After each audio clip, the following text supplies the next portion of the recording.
Hi everyone, my name is Kim Covert and I am the host of the Red Chair podcast. Welcome to another episode where we have today a very special guest. He's actually the homie, he's my friend. He is a father, a coach, an entrepreneur, and a loving husband. As the owner of Jimmy G's Automotive in Phoenix, he has transformed a long-standing local shop into a trusted family-run business renowned for its honesty, integrity, and transparency. Beyond the shop, Jimmy is passionate about sports, community, culture, and he is a true leader on and off field. Ladies and gentlemen, Jimmy G.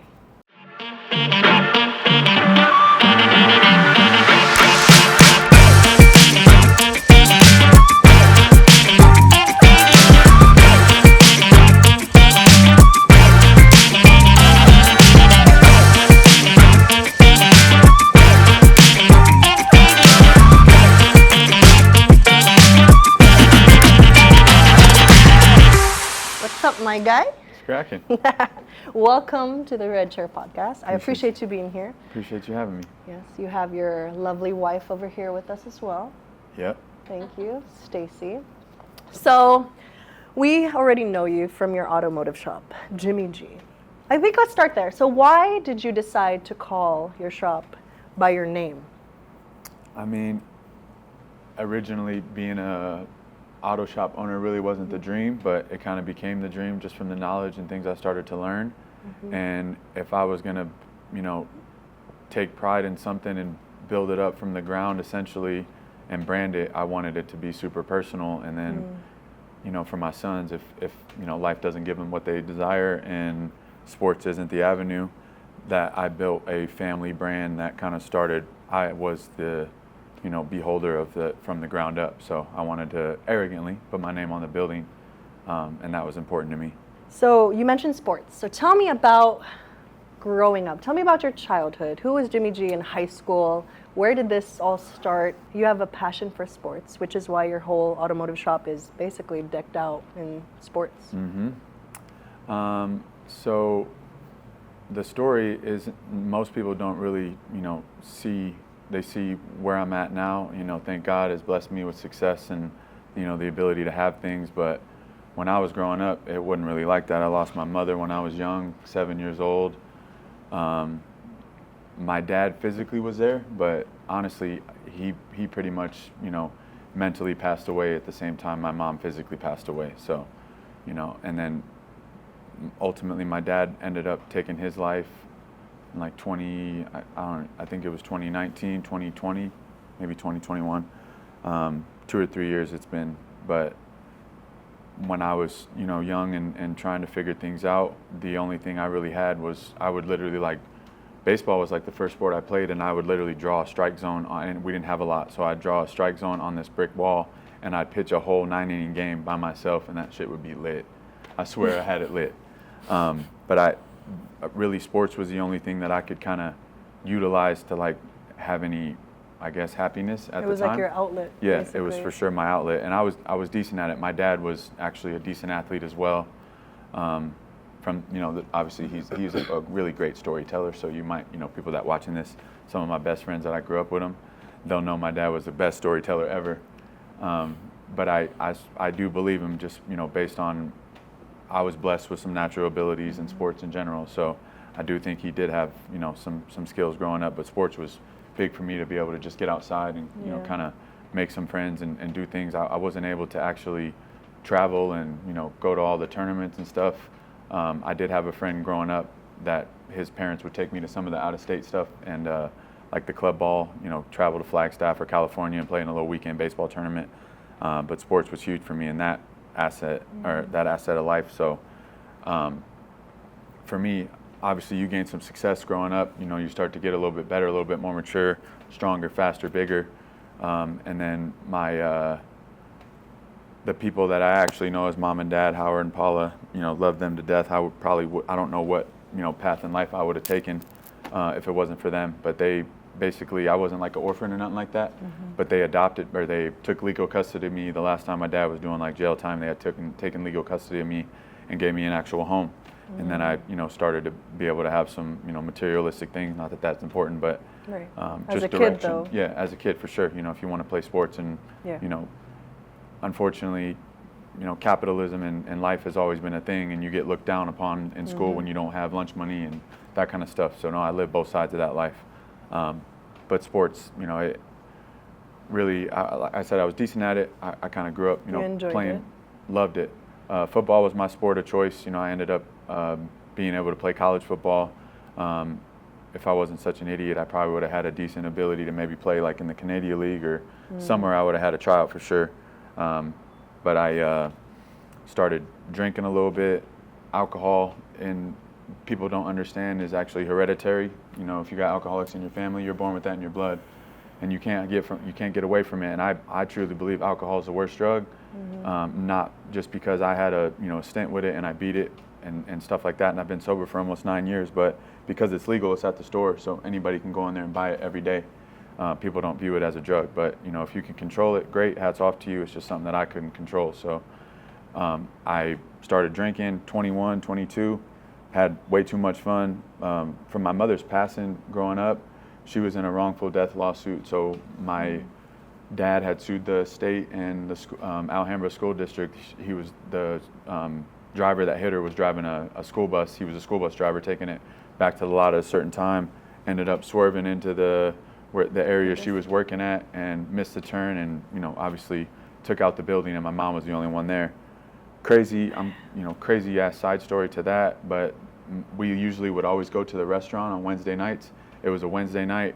For whatever reason, she had called my pops and was like, hey, y'all don't come down here tonight, I'll be okay. And that was the same Yeah, I'll location? bring food home. Same location, same everything. We used to have food. It was Lenny's Burgers. That's crazy. We used to have food there every time. I'm getting chills. We used to have food there every Wednesday, and we didn't go that night because she had said, for whatever reason, obviously, you know, I'm a believer and got a foundation with God.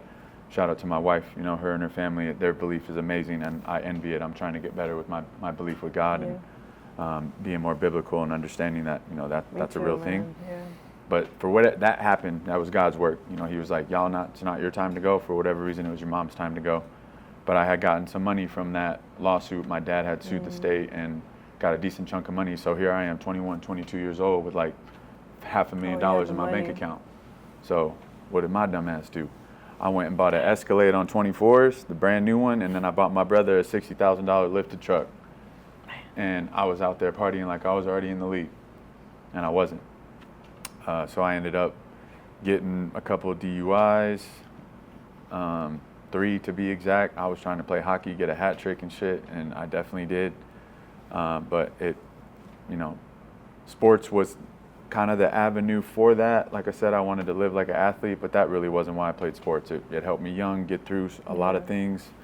And then the lifestyle that it projected. You know, you obviously start having some fun, hanging out with girls and the loud music and everything. And really that was what it was for me, was the environment. I wasn't the person that had to like wake up and have a drink every day because I was shaking and I needed to get even. You said you weren't? I wasn't. Okay.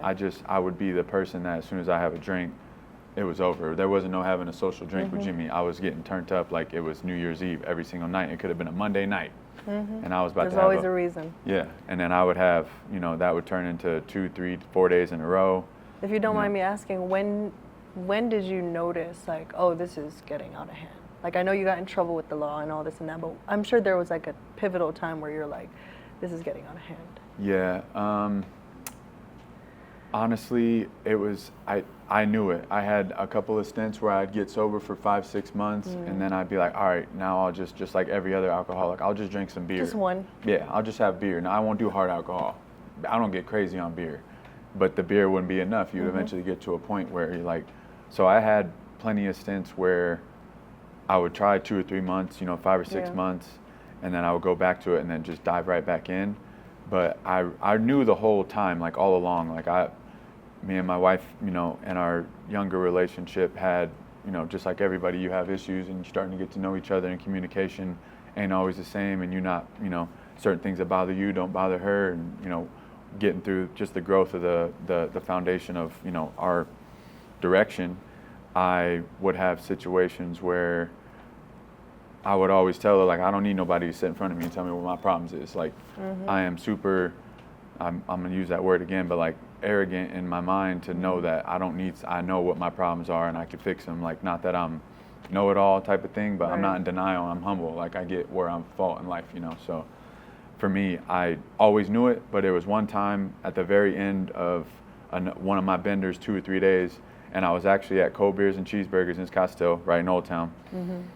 I had drank 2-3 days in a row, and it was like 10:30 in the morning, and I had this, you know how when you get the little beer tables at like Zips and shit, they give you them towers? Yeah. I had one tower. I was the only motherfucker there drinking this shit. So I'm drinking this whole kilt lifter tower, and I had text my wife, and I was like, at the time, she was just my girlfriend, but I had text her, and I'm like, I think I'm about to be done with this drinking shit. And she was like, I'm down. Like, I'll stop too. So from that day, I literally just stopped. I did drink the rest of that beer though, I ain't gonna lie to you. Yeah, I drank the rest of that beer. That was great. But once I got done with that, just from that day, and it was literally the day after my best friend growing up, one of my best friends, Jordan, it was his birthday, and we always get it in, you know, 23 years old, single, like having fun. So we had 2 or 3 days in a row, and he already knew. Like, we started his birthday party on Wednesday. It wasn't until Saturday, but when you're young, you get it in all week, sometimes all month. All month, yeah. All month, yeah. So I'm like, we partied, and he's like, bro, I already know you're about to be missing for 3 days. Like, he just knew my pattern. And then being assisted, staying up, you know, you can't just stay up that amount of time without having assistance. So, you know, alcohol then turned into a avenue for me to use, you know, some cocaine and other things to stay awake and have a good time. So yeah, from that day on, I was just like, I told her I wanted to stop. Now you've been 9 years? Yeah, 9 years. It was February 16th. His birthday is the 15th. February 16th, the day I stopped, and just this past February was 9 years. See, you mentioned that, you know, it's hereditary. Is that what you mentioned? That's what you said? Yeah. Yeah, so my dad's an alcoholic. He started AA in our town in a little island in the Philippines. So I grew up with Serenity Prayer.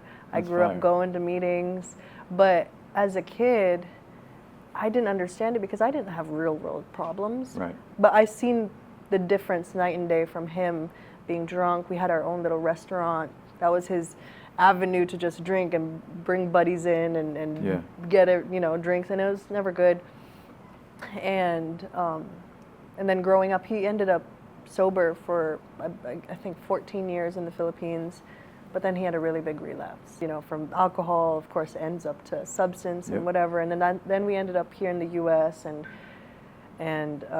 he ended up sober again, but he was on a lot of pills. So when we moved here, we moved to California, and that's where cannabis was legal, and so that was his medication, which really did help him come off from the alcohol.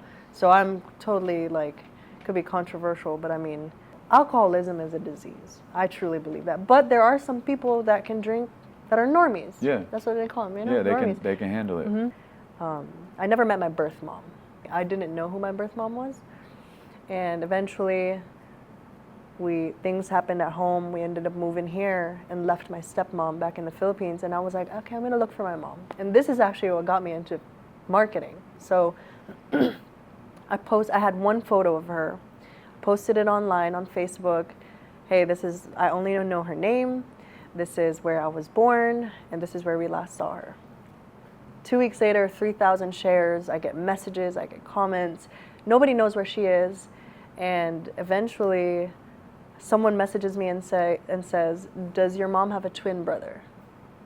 Like, I don't know. Let me go ask my dad. Right, hey, Dad, does my mom have a twin brother? And he's like, oh, yeah, he does. She does. I was like, oh, that's really important. Whatever. Yep. Go back and tell the lady that messaged me, and that ended up to be my mother's cousin. So they've been looking for my mom because she ran away when she was 13. They were very poor in the Philippines. Right. She ran away. She wanted to be a traveler and, see the world, very much like me. But they were also looking for her. So eventually I ended up Skype back before Zoom, crazy, right? Yeah. With my auntie, first of all, and then my mother's twin brother. And he was brown. Bro, like, I was like, this one my mom was like, she was brown. I was like, oh, okay. Twin brothers, yeah. And so, but they never found her, whatever. She ran away. So we were still looking, but I met my whole mom's family. And then eventually another week passes. Someone says, this is a long story short, someone says, hey, I found your mom's name in a voting ballot. I sent that address to my aunties. They printed out the photo. They ended up going 6 hours into the mountain, and they find a little nipa hut with like 5 little girls and a middle-aged man, and that was my mother's family. But my mom passed away 3 years before we found her. Damn, you was on that some TV Woo, shit. bruh. You was And on the I'm hunt. 18 in the U.S. for the first time. Not like I had to take care of my 2 younger siblings, and I'm like, so close, so close, so close. Yeah. And That's crazy. so I eventually ended up saying I'm going back to the Philippines, and so went back to the Philippines, and that's kind of where I started my career. I was self-sufficient at like 19, started traveling, did pageants a lot because that was where we make a lot of money in the Philippines. That was my sport, pageantry. Yeah. I met my siblings, and it opened another side of me. But I always go back to thinking, man, like I know for a fact alcoholism and drugs and just all those problems definitely played a part in me losing that side of me. But then I'm looking at my kids, and I wanted to ask you if you felt this way, because as soon as I had a daughter and I saw myself in her, and things changed, and I was like, there has to be some change. Like, she needs me, and I know what I didn't want to have growing up, and I know what she shouldn't be doing. I know what I shouldn't be doing as a parent. Would you say that now, if you remember where you were at 7, does that affect your choices and how you move and act as a parent? 200%.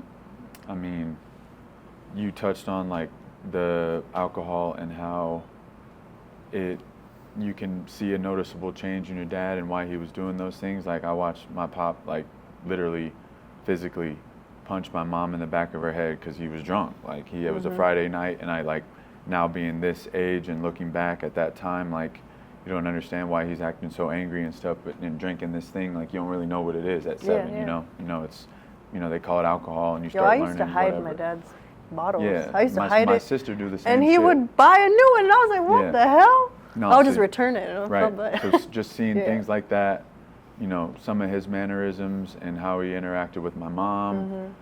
He'd be out late, doing, unfortunately, like, drunk male things after hours, and, not really coming home and stuff like that. So, and there's a laundry list after that, and not to like butcher my dad, because nobody really had my dad's back, and I know my pops was a good man, and I could nobody wants to put themselves in his shoes when something that tragic is happening. Like, if I lost my wife, like, I'm gonna hold it down for my boys, but I'm gonna be lost. I'm not gonna know what to do as far as how to really, get through that. And nobody can put yourself in those shoes, and nobody wants to be humble enough. They just want to point the finger at the bad guy, talking about him this, him that, So I always had my pops back, but watching some of the things that he did growing up, love him to death. But, as a father, looking at literally, my oldest is like my twin, you've seen him. So I look at him and I can just feel that he is thinking on the same frequency. Like I just lock in with him like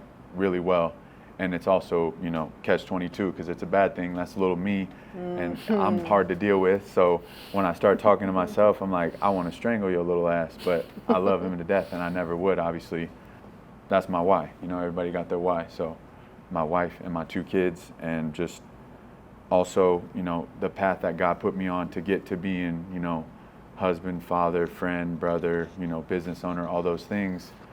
I don't look at my, the things that I've been through as, oh my God, feel bad for myself and this and that and blah, blah, blah. I feel like those are all stepping stones and building blocks to create, I believe I have a decent character in life, and I try to do the right thing by people. So those are all things that molded me into the person and the type of man that I am today.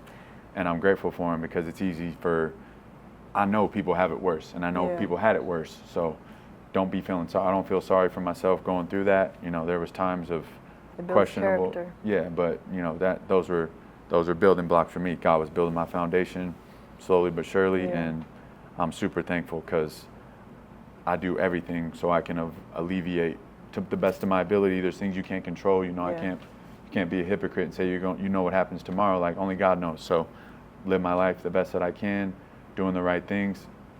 Just like everybody falls short every day, but I do everything that I do as far as my grind That's for my family and my kids, because I don't want to see them to have to go through the certain things that I went through. Again, not to contradict being stepping stones for me, kids and people don't deserve to go through that much trauma, you know, losing people. Struggle is different than trauma, too. Absolutely. Like, it's way worse. Yeah.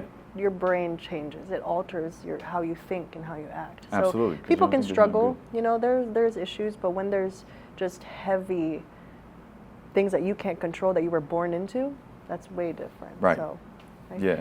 Have you always been an entrepreneur, or did you have a few jobs growing up? Like, how was that for you?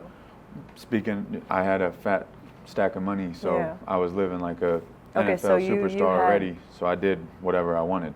You know, I had money, so I was, and you know, obviously it wasn't 2025. You know, things were relative. You know, $20 gets you a long way. You know, you might be able to get a That's gallon of true. water now at $20. So, and I'm not about to get political, blue and red and all that shit. You know, I'm just touching on the cost of things. You know, things cost everybody. But as far as for me, She's like, when did you decide to take the path of entrepreneurship? Like, when did you decide to open a business? And is Jimmy G's Automotive your first business? Jimmy G's Automotive is my first business. Oh, this your baby. That's my baby. Dang. That's, you know, love my family and everything, but, you know, that is the most expensive baby. That's the Not one her? that unfortunately No. gets the most time. No, my wife's amazing. I have to forcibly buy her all of her nice things. She don't really ask for none of that and doesn't expect any of it, although she deserves it all. She don't ever ask for it. She not like that. But Jimmy that. G's is the baby. Yeah, Cameron's the baby, but that's the baby that takes care of the babies. Man, I just want to say I'm proud of you, dude. Like, I remember we met, and there was just something about you. I really, truly respect how you run your business, but also how you carry yourself and treat your workers, and just, I could just tell that you're a good person. I appreciate that. And, you know, I would come out and I would shoot content and work some photos and videos for your shop. And every time I come out there, just the energy of the place and the people there who work there, they only have good things to say about you. And I feel like real recognize real. And I have high respect. And now getting to know you more, I remember we've been talking about this. Like, you're For like, sure. people don't even know my story. I'm Yeah. like, man, I don't even know your story. People don't even know my story. Right. Like, you know, we could show up and look successful and like things are good. Like, man, life. Woo. Absolutely. So it builds character, and you know, here, look at us. And I know for a fact that there's a reason why, you know, we met and now you're here. I get to help tell your story. All it takes is one person to hear your story, man. You don't even know what could happen. Maybe someone stopped drinking. Maybe someone would change and start thinking about their kids even more. Or maybe someone will start a business, or someone has a chunk of money and be like, you know what, I'm going to make the right decision today. It's because they hear your story. Absolutely. And that's kind of like why I do what I do. It's like, I love doing this. It's a lot of work, but like at the end of the day, I get to sit down with like people and listen to their story, and I absorb everything. Like, Absolutely. I go home after this and I start thinking about, man, like, I didn't even know that. And you know, you don't know what people are going through. You don't know what they've been through. But one thing about you is you have always been a leader, and you've always been giving back. So question, let's get into your love life, because I'm nosy. So how did you guys meet? How did you and Stacy meet? We were actually, I was dating someone that was in a mutual friend group of, my ex was in her Pause. No, I'm friend just group. kidding. No pause, that's real. Pause. That's real. Okay, continue. We love a good juicy story. Yeah, all right, so come on, Jimmy. my ex was in her friend group, and I had always, this is terrible, but I was a terrible human being growing up as a boyfriend before I was committed to my wife in our relationship. But I had always had eyes for Stacy, and I tell this story all the time. We was literally, this is one of my drinking and driving stories, but I went to their house to pregame. All the girls lived together, and I'm with my chick at the time. This is terrible. But I pick them up, we drive to the club, Stacy's in the back, all the girls walk up, like my chick is way out in front, and then I'm with my homeboy walking, and Stacy and the other chick is in, I forget who she was walking with, but she was wearing this white dress walking in front of us, and I swear I told Stella, I was like, God, Stacy's bad. And that was while I was still in a relationship. Hey, but you can say that real quick. because you're married now, you Yeah. have 2 kids, you Absolutely. know, so yeah. Yep. I'm very faithful. There was time and place. Unfortunately, people that know Jimmy, you know, and people ain't just scared to admit the shit, but none of them was all good. Maybe there's that one that, you know, does perfect things, but nobody perfect. That's a tribute to, you know, being a decent human being. You got to be humble and realize what you're doing wrong. You're not perfect.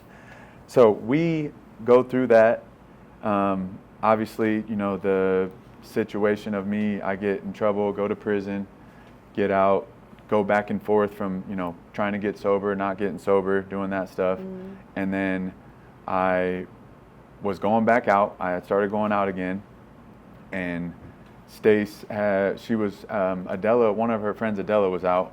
And I had a Snapchat. I had a message on Snapchat because I was still slick. So you had to delete the Snapchat. It didn't stay. What? So I Snapchat messaged Adela, and I'm like, she's like, they knew I was in the club because I used to go out all the time, spend a lot of money, so I get, you know, drinks and shit. So the girls come by, and Adela had Snapchatted somewhere. I'm like, where y'all at? With her, and we were at Mint. I don't know if Mint's still out there, but we was at Mint, and I had text. I'm like, where y'all at? She was like, we're here, and I was like, she's like, we're gonna come over there with you, and I'm like, you bringing my girl Stacy? And Adela like put the I don't remember. We didn't have the eye emojis at the time, but she had text something that was like, whoa, or whatever. Maybe she said whoa or something like that. Making myself feel old as hell telling this story like we ain't got T9 word and shit. Hey, so Snapchat's still around. Yeah, Snapchat's still around. So they come over. We, you know, just kind of hanging out, talking, whatever, dancing. And they was getting ready to go in the taxi. And, you know, we just had conversation and had good energy and exchanged numbers and started talking and dating. And I mean, from there, it's 10 years history. later. 10 years later, here we are. We're here. 2 beautiful children. Yep. Started in the club, met her in the club. So, as a family, what are your guys' favorite things to do when you're not working? I mean, our life is literally centered around our kids. We actually joke about when we actually do get time and we get away from them or go do something. We like, this is cool for like 2 hours, and then we start talking about our kids. Miss my kids. Like, I know everybody says that shit, but that shit is so real. We be at dinner, you know, having fun, enjoying ourselves, and then, you know, 2 hours into the conversation, then we like, wonder what the boys are doing.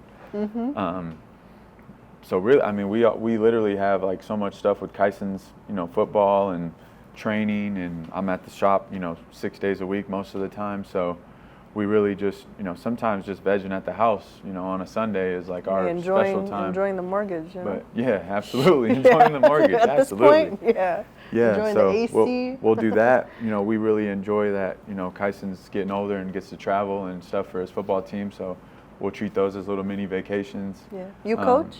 Yeah. You coach your son's football team? Yep. Flag football team.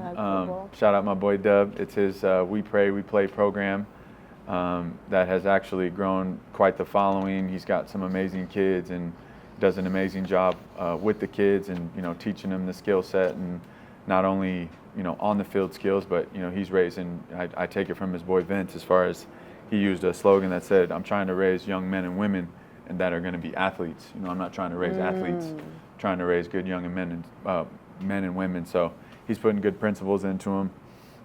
And he had asked me, or maybe I think I went out of my way to be like, yo, you need some help, because I was really just like showing up to practices and liked it. And when my pops had first killed himself, I had tried to coach Kyson when he first started playing. He was 4, and it was just I'm not a patient person in general, like most people know that. I'm very type A and black, and you know that. Yeah. I know that. I'm very like literal when it comes to like black and white and just brutally communicative. You know, part of my slogan, the transparency, sometimes ain't comfortable in what everybody wants to hear. So for me, I knew I couldn't be like involved with that, thinking about my pops, and then I'd find myself taking out my anger sometimes overly on Kyson, and just I didn't want to ruin the field for him, and, you know, having fun out there. Dad's always yelling, he's mad. Like, because you said your pops, would he bring you to games? No, I actually, he wasn't really around. Like I said, losing moms, he wouldn't show up to games. Basically checked out. My grandparents would show up. But because you were in sports at that age with everything happening, you remember that and you would take it. You sometimes take it out. I found myself doing that too, and I'm like, oh my God. Like, no, absolutely. So for me, I mean, the coaching thing was, at that time it wasn't good, but now like level head, showing up to practice, Dub's like, I'm pretty sure we gotta maybe, you know, figure that out. Dub's gonna comment on this shit and say, yeah, man, you asked me. No, but it's been amazing. Getting with the kids and just being able to watch, and it's insane with all the social media how much of a platform these kids have now. Like they get national recognition. You know, we go to these tournaments and there's already little rivalries, and it's just it's amazing to see it for them and amazing to be a part of it. Like when I opened the shop, I promised myself it wasn't going to take from the family and being, you know, present in certain situations. Kyson's little assemblies, like thankfully, you know, shout out my boy G. We'll probably get into the team, but my boy G from the shop, love that dude, and he makes it possible for me to, you know, come and go when I need to. And how do you balance being a dad, being a husband, and running the business? Because you're there 6 days a week. Like, what is it? Time management? Is it? Do you wake up early? What's your day-to-day look like? I'm up at I set my alarm for 4:30. I snooze it twice. Wake up at 5 o'clock every day. I try not to snooze it. Recently, actually, there's a psychological thing within the snooze button that if you just wake right up rather than snoozing, like the mental, you know, thought process and cognitive function is supposed to be much more better than actually hitting snooze. But recently I've been snoozing. I don't know what it is, but I wake up at 5 o'clock every day. It's daylight savings time. I drink my little nasty drink. I've been drinking this apple cider, salt water, lemon, cayenne pepper. This drink I've been drinking since 23 when I did some, you know, competitive competitions to do physique shows when I first got sober. Oh, nice. But did you win? No, I won one. I won one, and then I was like second and third. There's a lot of politics in that shit. Like you go through this whole I do pageants, so I binge eat right after. I was like, man, bro, they had fish with no donut. I ate I ate a burger like right after. I was getting all the sugars, chocolate, all the fats, all the cheese, everything. Salt, sodium. Give me all that. So okay. But I went to bodybuilding actually to get sober because it forced me to be waking up early and getting, you know, into that stuff. But I always drank this drink. Nice. And you still do that, you said? Every single morning. I get up, go to the fridge. You can ask my wife. Drink my drink, heat it up, take a cold shower. Heat it up. Yeah, just for the lemon water to be. Okay. Yeah, it'll absorb faster in the body. So I'm gonna start doing that. It's really good. I swear to God. It's very tough to drink. It's very bitter. Like you're supposed to drink it out of straw. Hey, if you can drink alcohol, bro, like you know what I mean. Like that's what when I have to drink medicine or anything healthy. If I could down a tequila shot, I could down this green juice. Everyone like, say that shit. I try to put my homeboys on it. She won't. Like, it gives you the shit. Like, it's tough. It'll pause, but it'll gag reflexes, all types of shit if you can't handle the apple cider. You don't have gag reflex? So are we going to talk about the... Wake up, do my drink. I'm in the shower. I cold shower every day. She thinks I'm crazy, but I like the cold shower effect. It kind of just... it's like cold plunge. Eventually we're going to get a cold plunge at the house so I can do that, but that helps me set my day off. I always give my wife a hug and a kiss before I leave. Something, not on the mouth though, because she got to brush her teeth. I'm sorry. I love my wife, but we got to have our teeth brushed before we start kissing every day. So I kiss her on the forehead. There you go. We go forehead, hug, kiss my boys. Then I'm to the car, to the shop. Always get I get a cold brew from Starbucks. Used to hate on Starbucks. I get that shit every single day of my life. It's a lot of money, but it's really good. Yeah, I feel that. Get my Starbucks, get the shop open. My day is 5 to 6 o'clock at the shop. Taking care of people and taking care of the team, whatever. That's problems within itself from car to car and kind of stuff. But back home or to practice usually 3 times a week, and then we kind of do the. I play in. I can't hang it up. I still play in men's basketball league, so I got games on Wednesdays, Thursdays. I'm all right. Football was my first sport, but basketball was always fun for me. I just didn't really put the time in for the skill set and that kind of stuff. It was just more of a hobby. But I enjoy basketball. I think I'm all right. I still got to go out and mic you up. And then we got to do some of that. But then after that, it's time with the kids. And as I'm thinking about all this, and I know this is about to be a great answer for the setting, but like my wife being at home and taking care of the house enables me to have that day and that week, and the stacking of the days and weeks and months and the years for the success. Because I'm trying to build something, you know, so you can create freedom with your time. You know, you're robbed of your time when you clock in 9 to 5. You're robbed of your time when you go to your job. Not that, you know, that's nothing against anybody, but you need a supportive partner, a backbone. You need a supportive partner, but if you want to grow something or, you know, get super wealthy in you know, certain avenues, you create freedom with time from money and, you know, having the ability to do things and that kind of stuff. So my wife, not that that's the only goal. I have much more goals than money and monetary things, but my wife being at home, taking care of the kids, I ain't never got to worry about nothing. That really enables me to do my day-to-day and grind. Shout out to Stacy, for sure. Shout out to Stacy. All right, we're going to wrap this episode up with a quick little this or that, okay? So I'm going to ask you, I'm going to mention 2 words. Tell me this or that, just real quick. Maybe a little one-sentence why, okay? Basketball or football? Football. Offense or defense? Offense. Why? No, I'm just kidding.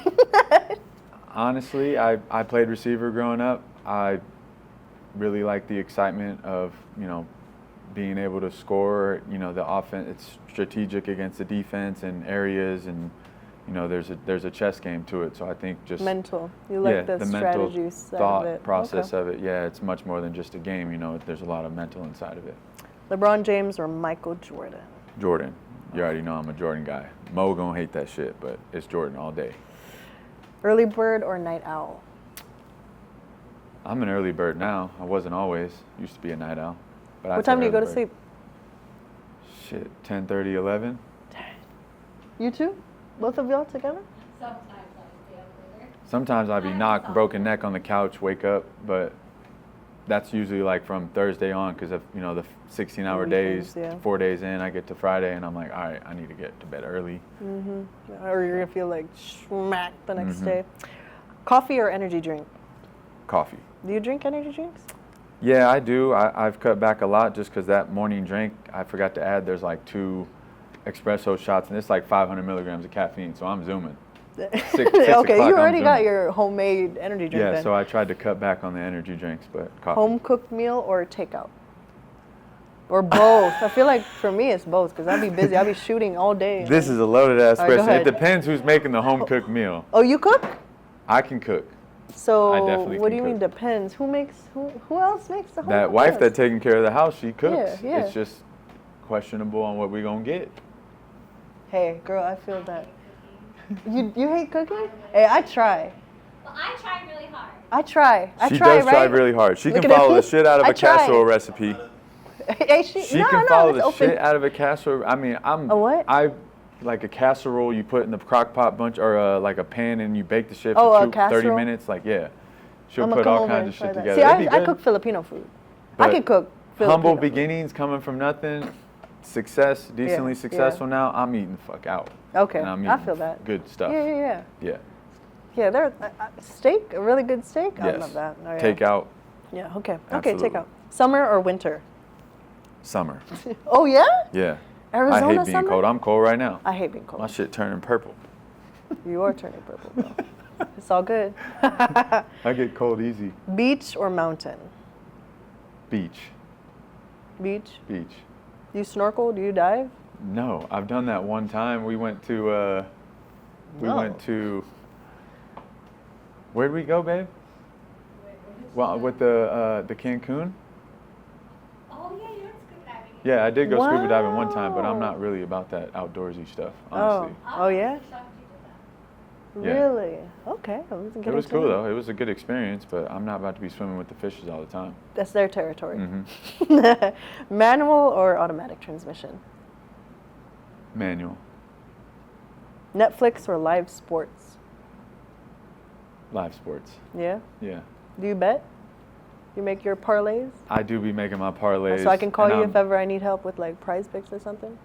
No, you No? can't call me. You can, but unfortunately, I will give you this crazy guilt trip about making the bet with me, and then if you lose, like I'm a totally psychology reverse that shit on you. If you lose, you pick the bet. But if I win? Because I feel bad if you But win. if I win? That's you.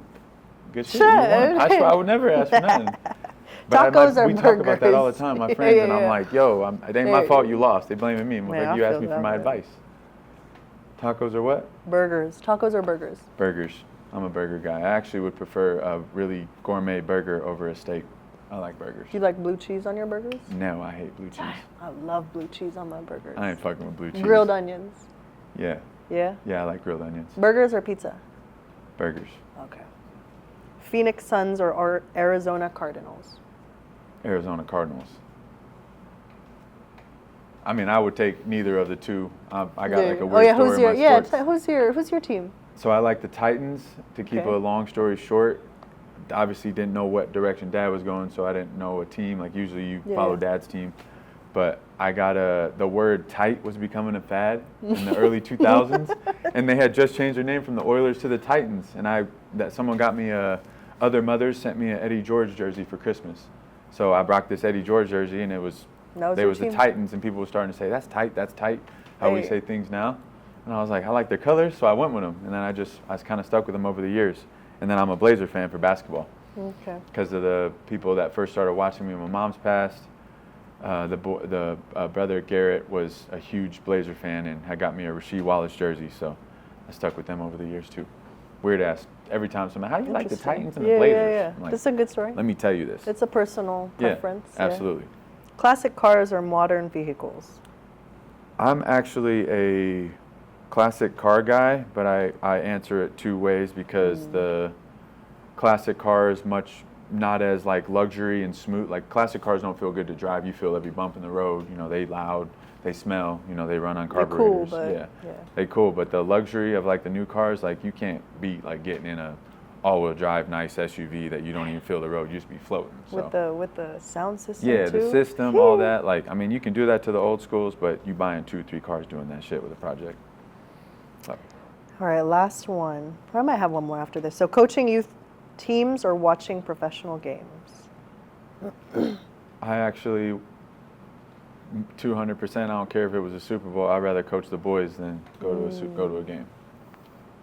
No, look at her. That shit is amazing. Eyes. Yeah, I think we actually share the message with them pretty often. Just the not taking the moments for granted. Like they want to not overly focus and just kind of rush through the practice, thinking they're just having fun with their friends, and they are having fun with their friends, but embracing the moment and understanding like everything that you're being taught right now is we're trying to put you in situations that we couldn't avoid because we didn't have the upbringing and understanding of like how to practice, how to be a friend, how to, you know, do certain things in life and lead. So just getting them to embrace the moment rather than kind of having things going one ear and out the other, honestly, because if I would have had some direction, you know, or, you know, the next person would have had direction, they wouldn't have, you know, when they get to a certain point, having the tools in your toolbox, you get to that uncomfortable situation, 18, 19, you remember all the things that brought you up to make the right decision in that moment. So just embracing all the information that, you know, you're getting right now is, we're not coming down on you being mean. We're really trying to put you and, you know, mold you into a person that has a, you know, an intelligent mind to make a good decision later on in life. Can you give your last words? Tell people, give advice. What do you want to end this podcast with? What do you want people to remember when they see this episode? Number one, I appreciate y'all having me on here to just kind of tell a brief story about the things that I feel have kind of molded me into the person I am today. I'm just super grateful, and just, you know, at the end of the day, always remember someone else has got it, you know, you might think it's really bad, but someone else always has it worse.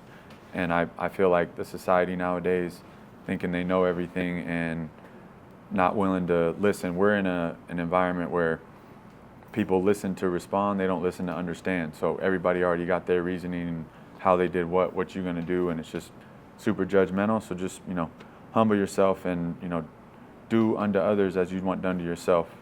At the end of the day, I think, you know, leading and living your life that way, you know, things will come back in an abundance, and don't expect things to come back. Just do what's right because it's right. I appreciate you. Thank you. Thanks for being on the podcast. It's been a Absolutely. long time coming, finally. But, you know, everything happens for a reason. Absolutely. Before we close out, this episode is sponsored by Learn to Fly. It is a clothing brand. And you got your merch. I got the shirt. Yeah, you I'm got, about to you be got rocking some that stuff, shit. yeah. Hopefully it fits. Shout out to Pierre. He's LA. This is an LA Cali brand. So, but Fire. thank you so much for listening. We appreciate you. Don't forget to follow us. Follow Jimmy G on Instagram. We have his Jimmy G's Automotive. If ever you need anything to do with your car, you need maintenance, checkup. What kind of cars do you guys take? Everything? Any and everything. There's certain classics, and just give us a call. Yeah, give him a call. I'm good on the phone. We could talk about it. But till next time, peace out. Da-da-da!